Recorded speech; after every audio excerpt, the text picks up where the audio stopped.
میں کون ہوں؟ میں ایک سمندر پار پاکستانی ہوں جو گزشتہ 21 سالوں سے دبئی میں مقیم ہے۔ ابتدا: یہ ویڈیو ہمارے زرعی اقدام کے فیز 1 کا حصہ ہے جسے ہم نے 5 سال پہلے شروع کیا تھا۔ ابتدائی 3 سالوں میں ہم نے زراعت اور لائف سٹاک کے مختلف شعبوں میں گہری تحقیق کی، اور اب ہم اس وقت فیز 3 میں ہیں۔ اس پروجیکٹ کے بارے میں آنے والے ہفتوں میں آپ کو وہ سفر نظر آئے گا جو ہم نے گزشتہ 2 سالوں میں طے کیا ہے۔ فیز 1: زرعی اراضی کا اصول، اسے میں ایکسل سے لینڈ بھی کہتا ہوں۔ اب وقت آ گیا ہے کچھ عملی کام کیا جائے۔ 3 سالوں کی تحقیق کے بعد میں اس نتیجے پہ پہنچا ہوں کہ انٹیگریٹڈ فارمنگ ہی وہ طریقہ ہے جس سے ہم زراعت میں کامیاب ہو سکتے ہیں۔ فیز 1 2 سال پہلے شروع ہوا تھا اور تقریباً 6 ماہ تک چلتا رہا۔ ہم نے پہلے ٹھٹا اور پھر گٹاف، جہاں کراچی والوں کی تمام فارم ہاؤسز واقع ہیں، میں زمین کی تلاش شروع کی، لیکن ہم اپنے معیار کے مطابق کوئی زمین تلاش کرنے سے قاصر رہے۔ آخرکار میں نے اپنے ایک دوست کی مدد سے یہ زمین ڈھونڈ نکالی۔ یہ 2 ایکڑ موروثی زمین ہے۔ موروثی زمین اس زمین کو کہتے ہیں جو خالصتاً آپ کی ملکیت ہوتی ہے، اور آپ اس زمین پہ کوئی بھی اپنی مرضی کا کام کر سکتے ہیں۔ یہ زمین بیریا ٹاؤن 2 سے پہلے اور ڈی ایچ اے سٹی کے بعد کراچی کے قریب واقع ہے۔ یہ وہ تالاب ہے جو زمین کے دوسرے کونے پر واقع ہے۔ اس تالاب پہ مقامی چرواہے اپنے جانوروں کو پانی پلانے لاتے ہیں، اور یہاں سے پوری زمین کا دلکش نظارہ نظر آتا ہے۔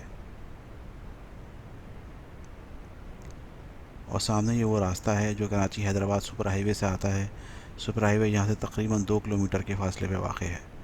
جیسا کہ آپ دیکھ سکتے ہیں کہ یہ غیر آباد زمین ہے، اس میں بہت ساری جنگلی جھاڑیاں موجود ہیں، اور 2 سال کی زمین پہ کام کرنے کے بعد اب میں واضح طور پہ سمجھ گیا ہوں کہ آباد زمینیں غیر آباد زمینوں سے کیوں زیادہ مہنگی ہوتی ہیں۔ کیونکہ زمین کو آباد کرنے کے لیے جتنی محنت کی ضرورت ہوتی ہے وہ میرے جیسے نومولود کے لیے کافی مشکل کام ہے۔ وہ تو اللہ سبحانہ تعالیٰ کی خاص مدد شامل حال رہی جس کی وجہ سے میں اس زمین کو آباد کرنے میں کامیاب رہا۔ اور ایک سبق: آپ جتنے بڑے بھی بکرات ہوں لیکن مقامی افراد کے علم سے بڑھ کر نہیں ہو سکتے، اور آپ کو ایٹ دا اینڈ مقامی افراد پر ہی بھروسہ کرنا پڑتا ہے، کیونکہ مقامی حالات کو مقامی افراد سے زیادہ اور کوئی نہیں جانتا۔ یہ تالاب جو آپ دیکھ رہے ہیں یہ واقع تو میری زمین پر ہے، لیکن اس میں پانی ہمارے پڑوسی کے ٹیوب ویل سے آتا ہے جو کہ ان کی زرعی اراضی کو سیراب کرتا ہے، اور آنے والے ہفتوں میں یہ تالاب ختم ہو جائے گا۔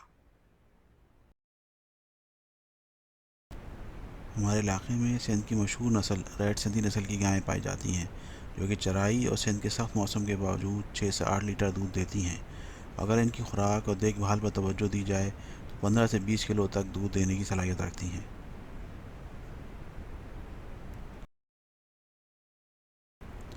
اس ویڈیو کے آخر میں ایک چھوٹا سا سبق ہے۔